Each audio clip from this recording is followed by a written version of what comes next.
Alright, welcome back to Hothead Productions, the MMA channel of unpopular opinion. Hope everybody's having a good weekend. It's Saturday. Every second weekend I get off from work, so that means this is a good fucking weekend for me. And it was also payday, and we like paydays, so hope everybody's good out there.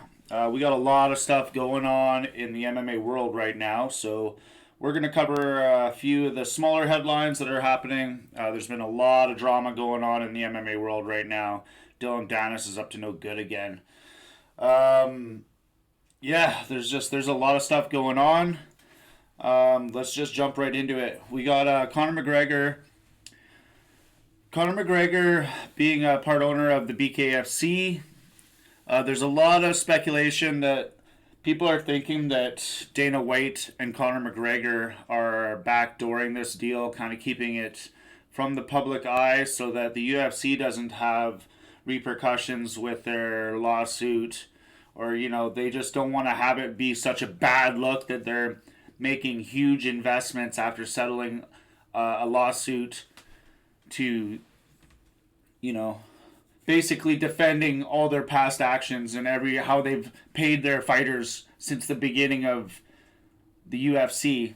So they want to let the dust settle a little bit before they start throwing money around again. That would just be smart business.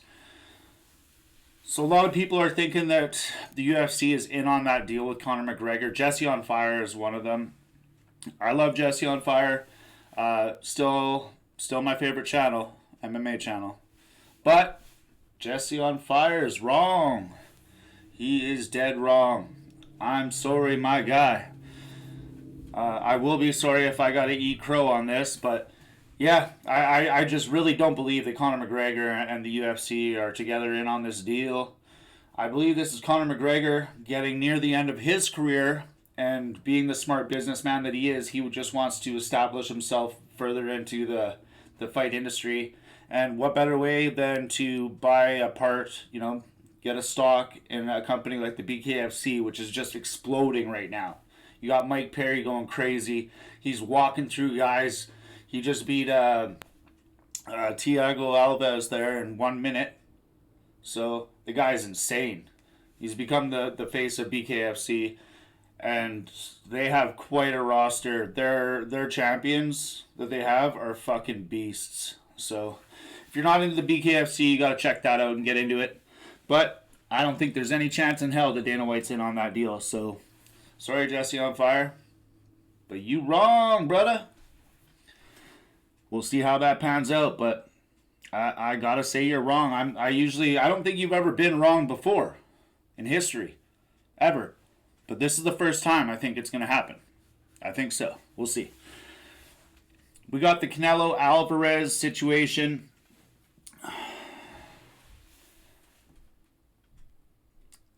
Canelo Alvarez used to fight under Oscar De La Hoya. Obviously, they've had some issues over the years. I don't know all the details, but what I caught that's happened recently was Canelo had been talking some shit about Oscar, and Oscar De La Hoya went on stage with Canelo right beside him and basically talked a bunch of shit. And then at the end of it, he said, there's one name on this company, and it's mine. So put some fucking respect on it, he said.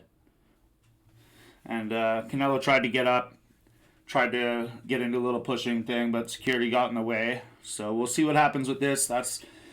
I'm getting more into the boxing, you guys. I'm getting into the boxing. So don't be surprised if you're hearing more boxing news from me.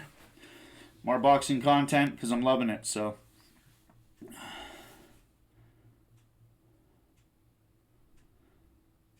Dylan Danis is back at it again.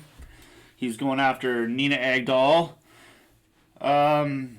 Nina and Logan had posted, they did a gender reveal party for their baby. They have a little girl on the way.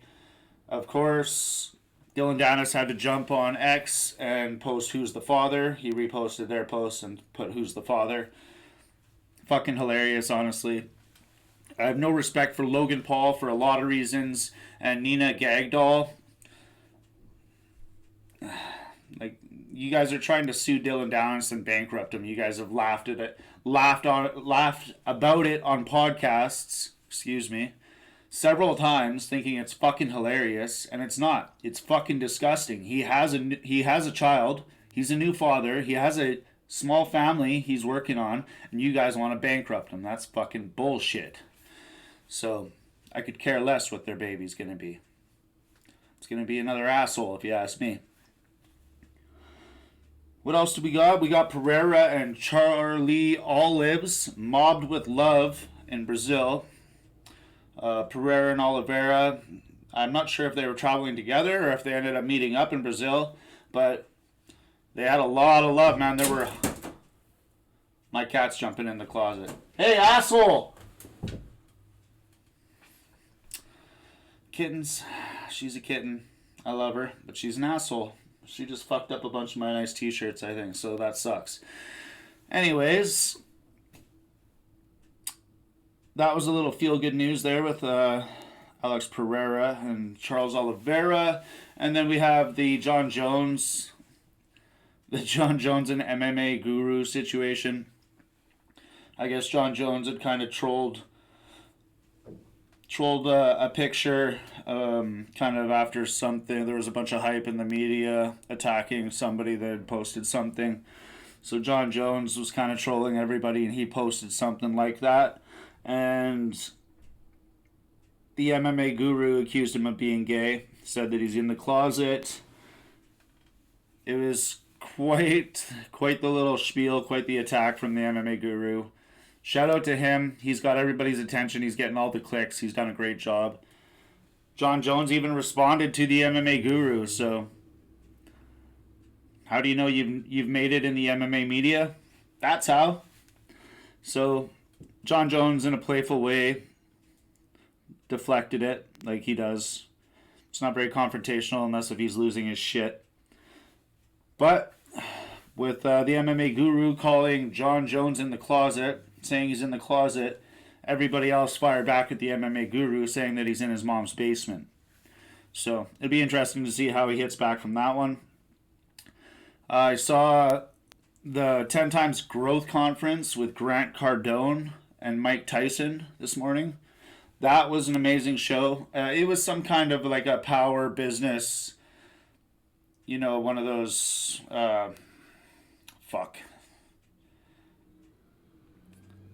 It was like one of these lectures or whatever, like a business lecture that people pay to go and see. It was actually really fucking impressive. Mike Tyson and Grant Cardone have great chemistry. They're friends, they're previous friends. So they were just talking naturally together. They had a really good conversation, and it was just really well done.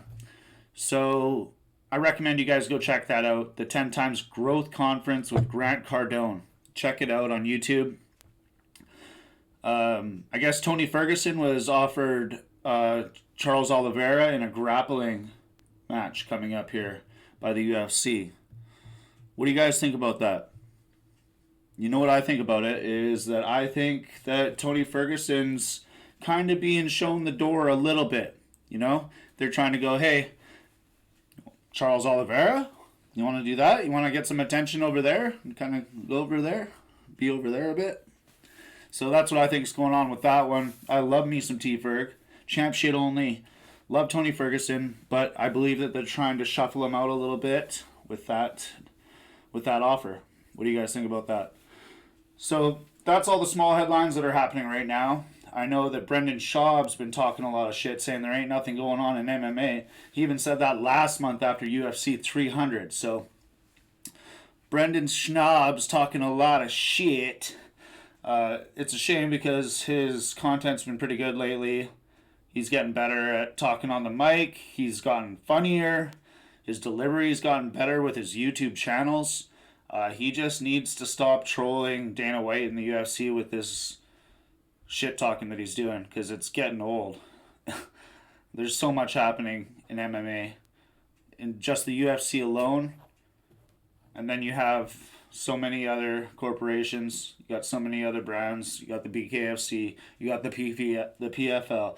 You got fucking Game Bread Bare Knuckle. You got one. It goes on and on and on. So Brendan Schaub needs to shut the fuck up. You're just full of shit, Brendan Schaub. You're lying out your ass. And we don't want to hear it. So stick to the rivers and the lakes that you're used to there, Buttercup. And into the main headlines, we got Conor McGregor versus Ryan Garcia. So basically, after Ryan Garcia popped hot for his tests with the Devin Haney fight, Austrian, I believe it was. Surprised I remembered that. Conor McGregor went at Ryan Garcia and Sean O'Malley in a huge rant on X. I'll post it up here now. But yeah, he challenged them both to a sparring match, saying that he'll take both of them on. Called them both just cheating pieces of shit, basically. Said if he sees Ryan Garcia to stay away from him because he's just disgusted with what Ryan did. And he said, give your heads a shake or I'll smash them in with elbows. And he said, yeah, I think it ended with get your head together or kill yourself or something like that. So pretty harsh. I believe that's obviously now been taken down and deleted in true Conor McGregor fashion. But it was pretty it was just a bit ironic, of course. Totally different situations. Of course, Conor McGregor used PEDs to heal his leg, but not the same situation as Garcia just trying to keep muscle on while he's cutting weight. You know what I mean? So it was kind of nice to see Conor standing ground for the fighters to follow the rules. Just because he used some PEDs to heal a completely snapped leg doesn't mean he believes everyone should cheat. Excuse me. So we got that situation. And yeah, I can't forget that Ryan Garcia fired back. He did a Kobe Covington type video with a bunch of women behind him, and he said he'll knock Conor McGregor the fuck out. Did some airboxing, and a bunch of girls laughing behind him. He's talking shit to Conor McGregor and Dylan Danis as well. Dylan Danis is just all over the fucking internet right now. He might have to be my internet beast of the week. But that's for another video. But Dylan Danis has also been going at Paige VanZant. So I'm not sure if she's just an OnlyFans ex-fighter who doesn't like Dylan Danis, who said that he's not a real fighter, or if maybe there's some bad blood because he busted a nut all over her face or in her hair or something like that. So he's saying that they hooked up. He's saying that she cheated on her husband with Dylan. And Austin Vanderford has already came out and said, hey, let's just box. We're the same weight. Let's just do this. Clearly you didn't like something my wife said. Hurt your feelings. Let's box. So that's getting interesting. Dylan Danis is just fucking firing off at everybody, and I love it. Y'all hate on that motherfucker, but he stays busy. He puts that work in, and he's getting paid for it. And you know who's taking it all? Logan Paul and Nina Gagdoll. So, fuck them. Shout out to Dylan Danis doing his goddamn thing. Then we got Jon Jones. He started taking shots at Alex Pereira, showing a little interest in Alex Pereira. Why wouldn't he? Everyone else is taking notice, aren't they? He pointed out facts, saying that millions of people around the world look at him as one of the GOATs now. He's not wrong. So, Jon Jones is starting to eye up Alex Pereira. The only problem with that is the MMA fans told him to stop ducking Tom Aspinall in the comments. So he received a big backlash over trying to call out Alex Pereira because everybody wants to see him fight Tom Aspinall. Obviously, either one of those goddamn fights is going to be huge. So I want to see Tom Aspinall and Jon Jones go at it because Tom is just a thick motherfucker. And we haven't really seen Jon Jones perform since coming back. Cyril Gahn crumbled beneath him, and we didn't even get to see anything. So, which would be a bigger, better fight? Bigger fight? Maybe Alex Pereira. better fight, Tom Aspinall might be able to beat Jon Jones. That's my take on that. So those are the three big headlines. We got the Conor McGregor versus Ryan Garcia. We got the Paige VanZant and Austin Vanderford versus Dylan Danis. And we got Jon Jones versus Alex Pereira or Tom Aspinall. Those are the big headlines. There's a lot of them. That's clicking the buttons for the channel. It's a new channel. I'm doing my best. I appreciate you guys. And I'll keep working on everything. I'm trying to work on the sound for you guys. Getting a few complaints about the music, so I might leave the music out of this one or cut it down drastically. Let me know in the comments what you guys think about the music on the videos. Hope everybody's good. Much fucking love. I'm out of here.